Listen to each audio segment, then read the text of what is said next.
Frank Clark is not coming back, but the Kansas City Chiefs need a new edge. Where is it going to come from today on Locked On Chiefs?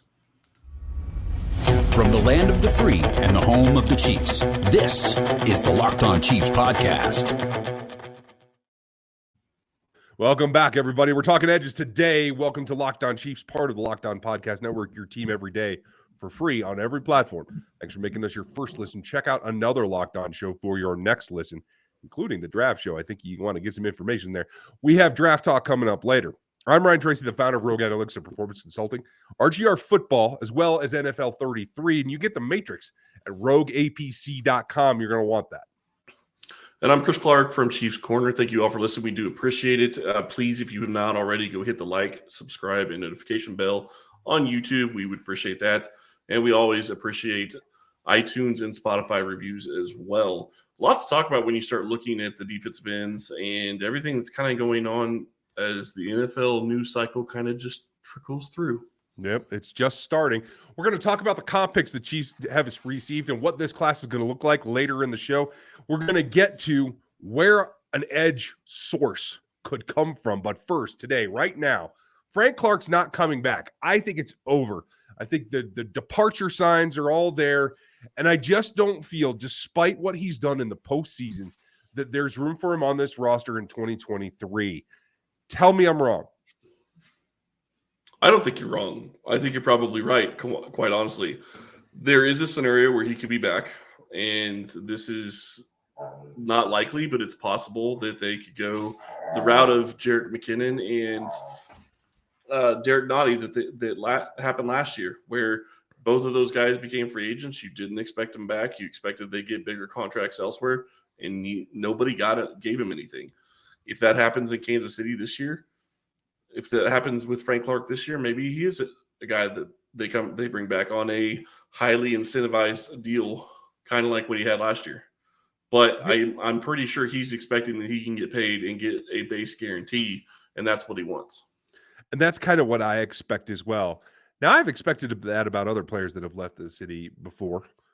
But if he gets out there and Frank's, going through and it's post-draft, it's OTAs, and nobody's really come calling with a decent offer, do you think that there's a scenario where he just floats through training camp and doesn't sign?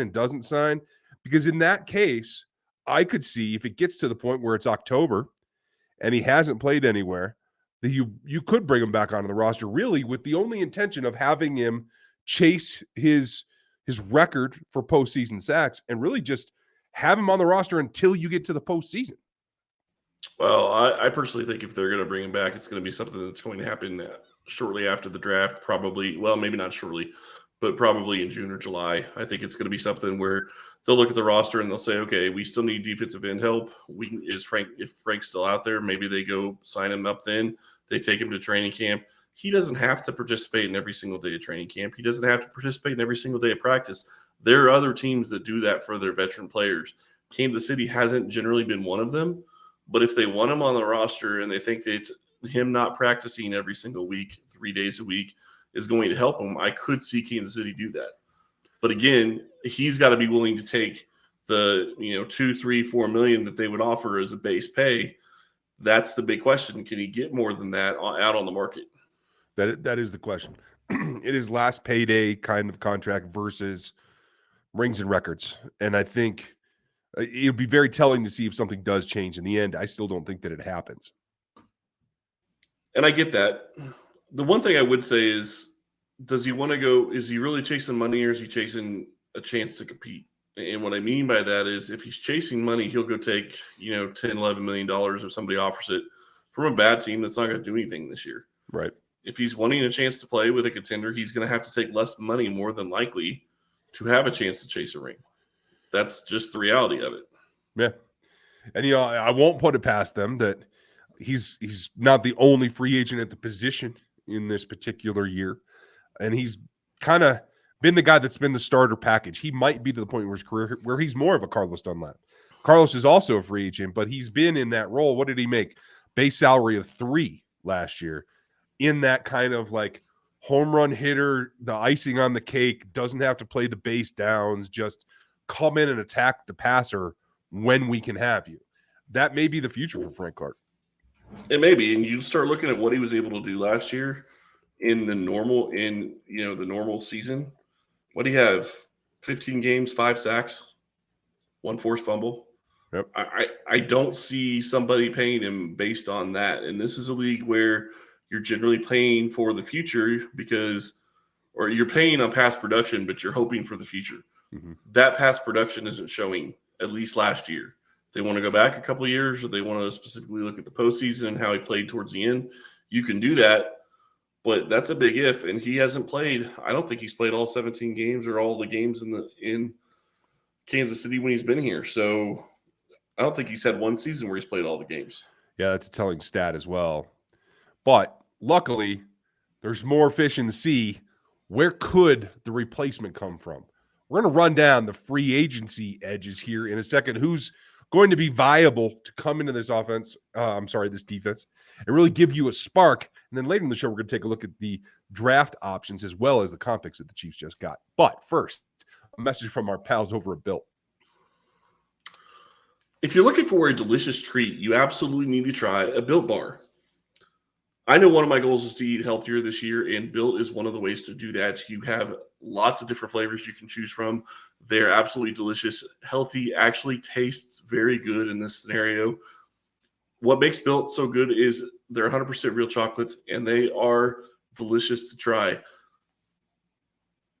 You have unbelievable flavors like churro, peanut butter brownie, and coconut, and they only have 130 calories, 4 grams of sugar, and 17 grams of protein. And as we've been telling you over the years, you don't have to necessarily go to Built.com to get these anymore. You can go to Walmart or you can go to Sam's Club and try Built Bars. If you go to Walmart, you can get a 4-bar box of cookies and cream, double chocolate or coconut puffs in their pharmacy section. Or if you're close to Sam's Club, you can try a 13-bar box with hit flavors, brownie, batter, and churro. You can thank us later. I will thank you later. You can't go buy edge rushers in a box, but there is a big box of them out there on the open market. It might be sitting on the curb that you got to go pick through, but it's out there. And what I find funny is when I look at the top of the list of available free agents, Frank Clark, who just came off a Super Bowl, as well as Robert Quinn, who just came off a Super Bowl, are at the very top of the list. So I think that's generally coming off of APY, and that's going to change. But there's a lot of names that have been kind of tied to the Chiefs in the past, have been thought about, and it's really about fit. And so it comes down to me, do you want to go by age? Do you want to go by fit?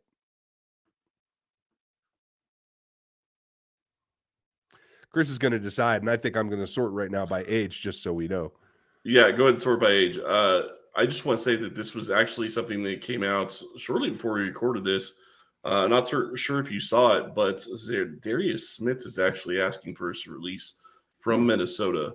That isn't done yet, and it sounds like Minnesota doesn't really want to do it, but it is something that is interesting because Kansas City has been linked to him before. Yeah, it has. And he can play, I think, enough of the power edge type that Spags likes that I think they might be interested if that were to happen.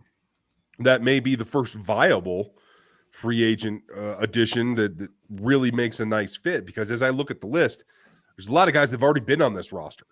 Carlos. Several. Yep. Melvin, Justin Houston's out there. A couple of guys that I think aren't necessarily fits, like Kyle Van Noy, who's not truly an edge in the Spags version of it. Looks like Javian Clowney's going to be free again. Trey Flowers, another couple of guys that have been talked about in Kansas City before that I just don't think the Chiefs have any interest in. So it gets down to getting down the list, getting younger, who could be available that piques some interest. And for me, well, and I just will say really quick, I agree with you. They have to get younger, but I also look at this list and say this is going to be a 2-tier deal, where you're only going to be looking for edges that you're going to add maybe on a longer term deal that are going to be younger. And then maybe after the draft, if you're not able to add talent, then you go back and you look at the older guys that are still out there. That could be. I don't think that's the best way to approach it myself, but that could be what ends up happening. The question is, are you ready to go with another rookie? And we're going to talk about some of the rookies that are going to be available here in a little bit. If they don't, a couple of guys that stand out are on the younger side, clearly, and I think do have enough viability that can play speed edge that can play power edge and do a little bit of everything. And the guy that stands out to me is likely wanting to get paid. I don't know if he's going to, is Yannick Ngakoue, lately of the Colts. But he's 28 years old. And I think that puts a limit on how much they can ask for. Could they do a 2 or 3 year contract with him? They could. And then just draft a couple of edges here to raise up and see who grows into the role. I do think this could be a volume edge year for the Kansas City Chiefs in this offseason. What do you think about Ngakoue, and would you even be down with that? I think it's something you look at if they feel like he can contribute over the long term, because the bigger issue with Ngakoue in my mind is that you're only going to get maybe 1 or 2 good seasons out of him. To me, I think you're going to want somebody that can come in here and be here for, if you're going to try to sign them to a longer term deal, which would be 3 or 4 years. And I don't think you're going to get Ngakoue for cheap. So you'd want to be able to use a signing bonus to try to bring his number down in year 1. So I think that that's going to play a part of it. And at 28 years old, is he going to be a guy that can produce at 30, 31? And that's a big question right now. That is going to be the question. There's 2 other names that stand out to me, though, on the free agent list. And I want to get your take on them, because one of them is a perfect kind of Veach move. That is a guy that was overdrafted when he came out, went high, middle of the first round, like almost a complete round higher than he was on my draft board. And he hasn't panned out. And Marcus Davenport has not been what the Saints wanted him to be, but he has that pedigree. Even if the Chiefs didn't have him as a first-round pick, clearly they didn't go after him. They probably had him as a high second. That still seems like a Veach reclamation project in the making for me. Yeah, it definitely does. But the other big question when you get into those types of players is you're going to be basically looking at highly incentivized deals on 1-year contracts, would be my guess. For guys that haven't panned out with their old teams, they're hitting free agency for the first time. If they're not able to get a big deal, they're going to want to go someplace where they can compete, they can show what they can do, and try to get a big deal the next year, and they might be willing to take an incentivized deal. Man, that could be it. I don't know how I feel about that, because what I saw of him in 2022, I was not terribly impressed. Now, Joe Cullen's done some good things with Colin Saunders. Can he do that with an edge that is a stand-up type player? I don't know that I love him coming off of a 3-point stance. And again, that's what he's going to have to do here. So there's work to be done, but we'll keep an eye on him. A couple other guys that stand out to me, and this one's tough because I missed on Charles Omenihu the first time. I had him as a 3rd-round grade, and he's a guy that's put together a pretty nice little career for a lower-end pick coming away from the 49ers here. He's a restricted free agent. I'm sorry. No, he's not. He's totally unrestricted. My fault. I was reading the wrong line there. But he's got the length, he's got the size, and he can play with power like Spags wants. And I think at the end of the day, whatever happens here in free agency or in the draft, we'll talk about some of the picks coming up here, folks. It's got to be a Spags fit. I think what we've seen from them has that written all over it, including Karlaftis. That has a Spags fit for a Spags fit for the power end of the spectrum. He's not looking for the super racy guys. I've seen Nolan Smith mock to the Chiefs lately, and I just don't see that happening because it's not a fit for what Spags wants. But Charles Omenihu is. Yeah, and really quick, I do want to say this. When you look back at Davenport, he only had half a sack last year for New Orleans. If you go with this scenario where you could actually give him a cheaper contract and do high incentives, that might work in that scenario because he doesn't have to hit much to be able to get incentives. Mm-hmm. And the same for Omenihu. Omenihu only had, I think, 4.5 sacks last year. Right. In these types of scenarios, you're in a situation where you can go in and say, okay, you want to be paid like a great pass rusher? Okay, you get 7 sacks, we'll give you a $2 million bonus. You get 10 sacks, we'll give you another $2 million bonus. You can do contracts like that. Now, the key there, though, is that's what hurt Kansas City this year when you look at their cap. They had so many adjustments and so many incentivized contracts last year. It really ate up some of their cap space this year. But to me, that's how you sign guys like this that may be looking for those types of bigger numbers.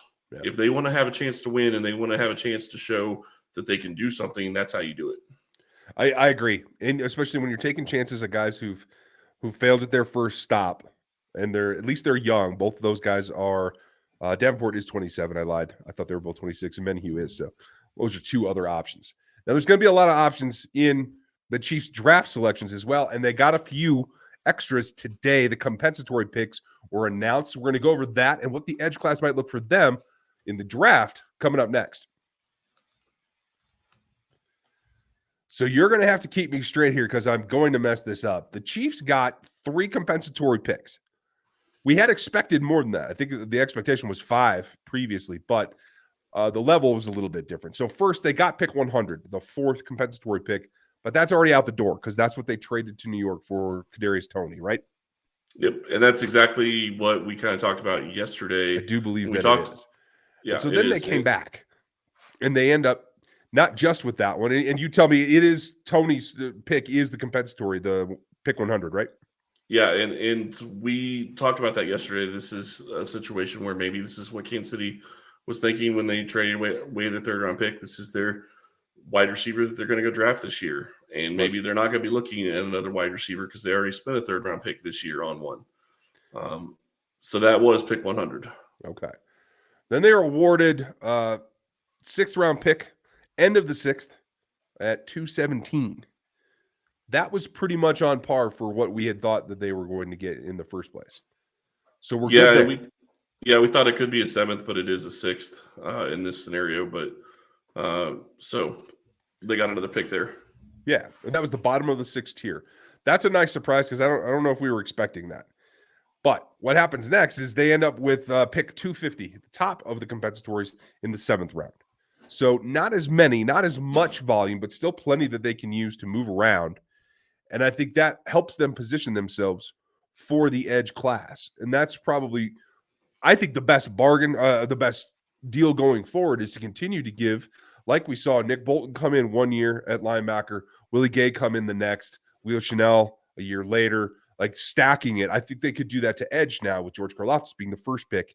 Now they come back and stack that up so you have renewal year after year, especially when you have the 5th-year options. I think that's going to be critical. So the question is for you, do you think that this precludes them now from using a top 100 pick? No, I don't think it does. It really quick. They actually brought in Willie Gay before they brought in Nick Bolton. But did I flip those? Okay, fair yeah, enough. you flip those. I know you're not feeling great. No, not a problem. Yeah, I don't think that this precludes them from drafting the guy in the first round. If they feel like there's a guy that fits what they want at that edge position, I think that that's a valuable pick. If you think he's going to be a guy that can come in and start for you for 5 years, that's worth a first-round pick, especially at a premium position. If he can rush the passer, that is going to be worth it. We looked at a list of guys that you talked about already. There was 2 names on there that you didn't get to that I was kind of curious about your thoughts. But You start looking at, what they're going to do in the draft and how they have to do it. Generally speaking, you're not going to find a great pass rusher down in the low 30s. Generally speaking, Karlaftis wasn't a great pass rusher last year, but he improved as the year went on. And I think that you've seen enough to where I think you're going to feel comfortable with him being a starter for the next 4 years as he continues to get better with his power. Yeah, and I think there's going to be guys that fit Spag's system, and that's what I think in Kansas City we have to all reset and make sure that we're talking about drafting a Spags guy, because I don't think he's going anywhere. I think they've shown that they're going to take his guy and they're going to go after him like they did with Karlaftis. This is not about the best athlete. This is not about the most bend. This is about the guy that plays Spags' version the best. And so there's a couple of guys that are going to fit that, and I can go through the top ones that everyone's going to want to talk about right now is Tyree Wilson, and he's not going to be available for the Chiefs. I don't think they're going to be able to trade up into the top 15 to get him. Tyree Wilson is honestly, he's JPP, but a little bit more linear. I think he's more explosive downhill. I think he brings all the things that Spags wants, but he's just going to be expensive. He did produce the most or second most pressures in the NCAA last year. So he's not only like the physical dimensions and athleticism, he's also got the production, and that's a two-headed monster right there for Spags. So I don't think that'll happen. The question is, guys like Myles Murphy are starting to fall down. Myles is also a Spags kind of guy. He's power-based. He's not, the most agile laterally. He is a guy that plays straightforward linearly with power, a duck. He's got a nice inside move. He can rip, he can spin. He has enough versatility that he might be a guy that if he continues to come down after not working at the combine, maybe teams are going to write him down. Maybe he gets down in the range like McDuffie did, where you still have to go up, but you don't have to go up, 20 picks. Maybe you can move up 5 or 8 and get him. He might be the first option available. Yeah, it's possible. And when you start looking at the different things that they're going to do in free agency and what they could do in the draft, there's lots of different scenarios that they can go through. We're going to be talking about all of them throughout the offseason. Really quick, I know we're talking draft picks, but I do want to get your thoughts on these guys because I have seen people talk about Kansas City going out after this one specifically, and it's Arden Key. He's not a Spags guy, but it is one of those edge guys that is going to be out there. He's definitely got the experience factor that Spags is going to like. I don't think he plays with the power, and I don't think that he's garnered the trust across the league that Spags wants. I think that's one of the cornerstones that probably goes underrated about Frank Clark. And having to replace him is a guy that has to be a leader and that has to be trustworthy and has to be able to show up, particularly when it counts down the stretch in December to close out the regular season and in January to get to the Super Bowl. Yeah, and one of your reclamation projects that I understand why you didn't bring him up, but Cleveland Farrell was overdrafted by the Raiders. Yes. But he is a young guy out there that's, if you think he has value and you think you can get something out of him, you may be able to get him for cheap. That's a very good point. I wasn't huge on him coming out, and he has definitely not proven me wrong. But maybe not even Spags, maybe Cullen in particular can get more out of him. I would not put that past him. The question is going to be if they continue to play the 4 under front that they've been playing. I just don't know if he's got the size to play inside, and he definitely isn't an edge in this system, in my opinion. Maybe if they really want him here, maybe they had a high grade on him. Maybe Cullen loved him coming out, and he thinks he can get the most out of him. That might go through a body change, but maybe they can get that done. I personally would like to take more of a swing on guys like, I don't know, Isaiah Foskey, who I think people have had from Notre Dame as a top first-round pick. I don't think he's there anymore. I don't think his production matches his athleticism, but he does play with power. He's got great hands, and he's got the best percentage in all of NCAA in this draft class in finish percentage. He doesn't get a ton of pressures at the college level. He was never asked to do the same thing twice in back-to-back years, so that's something. But when he does get pressure, he has the best finish percentage, better than Will Anderson, better than Tyree Wilson. And that's the thing. If you can scheme him up on the opposite side from Karlaftis, you might be able to turn that into something. Yeah. Interesting you say that Farrell doesn't have the size. He's 6'4", 265, so about the same as what Frank Clark was. Right. No, I'm talking about playing inside. Well, that's true. And he doesn't have the same size as Karlaftis. He's 10 pounds lighter, at least based on what the weight is that they're reporting. So, yeah, he doesn't have the ability to maybe break down inside. But again, when you're looking at edges, you look at what they got in guys like, Frank Clark isn't going to be there. Guys like Dunlap that came in and were, guys that weren't playing a lot of snaps. Mm-hmm. If you're just trying to fill out some defensive ends, taking a shot on somebody that I know he was way overdrafted. I'm not saying he's worth a first-round pick. But taking a shot on guys that they thought had that kind of talent, that to me is a Brett Veach reclamation type project. Yeah, that's fair too.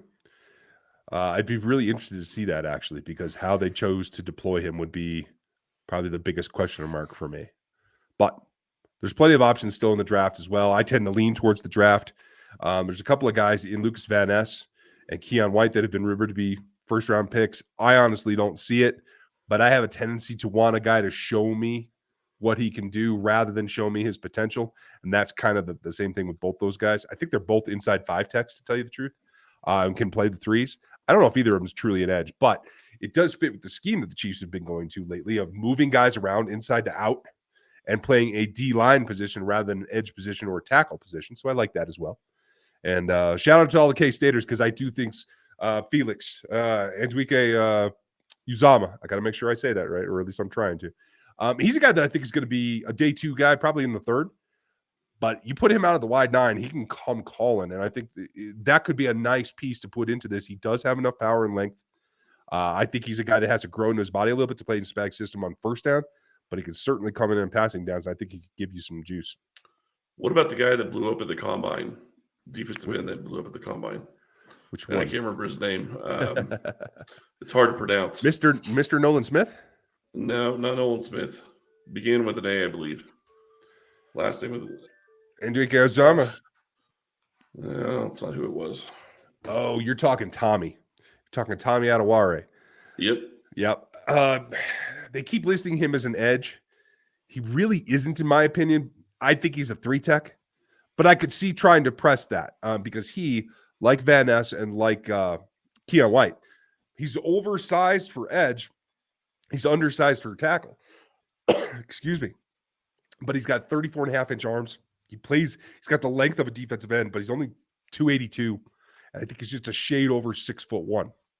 So he's very much like, he's smaller than Mike Dana, but he's got longer arms. And so there's that in-between thing. I think you could take him. I don't think he's a top first-round pick. I do think he could be a top 50 or 60. Maybe you take him in the second and plug him in, again, as a guy that can play multiple positions along your defensive front. I'm just guessing. I don't think, based on the way he played the way he went through the combine, I don't think he's there in the second round for Kansas City to pick. But could be wrong. We'll see. When you start looking at all the players that are going to be available 31, if Kansas City stays there, which I still am of the opinion they're going to move up.